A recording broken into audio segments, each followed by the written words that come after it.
Ah oui, bien sûr. Donc par ailleurs, nous, Aperam se transforme. Donc il y a évidemment un certain nombre de démarches liées à la transformation. Donc ça n'est que, je dirais, on a fait un peu le socle pour après permettre disons de continuer évidemment à mettre en place les nouvelles technologies pour supporter la transformation métier.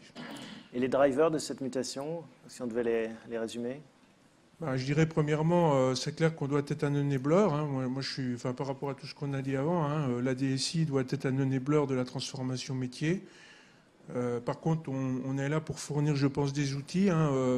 Le métier, par contre, doit aussi donner un certain élan par rapport au changement de son métier lui-même.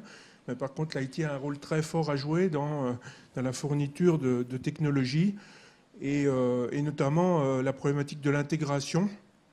Parce qu'effectivement, les métiers peuvent être tentés à choisir des solutions cloud sans nous.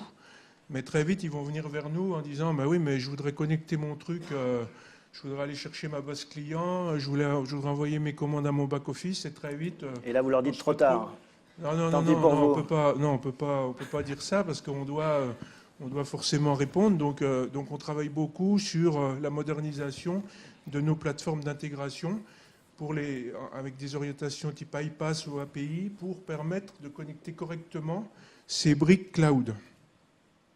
En termes de coûts, de budget, vous avez réalisé des économies. Enfin, ça fait partie aussi des motivations. Alors donc, oui, donc effectivement le cloud, c'est un moyen d'économiser sur l'infra. Donc pour utiliser ce budget, pour le mettre sur la transfo, hein, donc clairement, je pense qu'on n'est plus dans une logique où la réduction des coûts est une fin en soi. Mais par contre, on reste quand même sous contrainte, hein, comme disait M. Denji là. On n'est pas Google ou Facebook, donc on doit faire attention à ce qu'on dépense.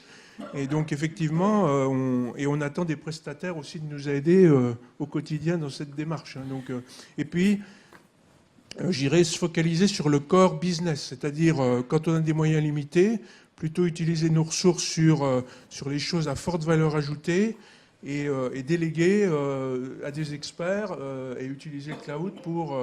ça fait plus de sens de gérer des serveurs. Ça fait longtemps nous qu'on en est convaincus, puisqu'en 2011, on est parti dans Google.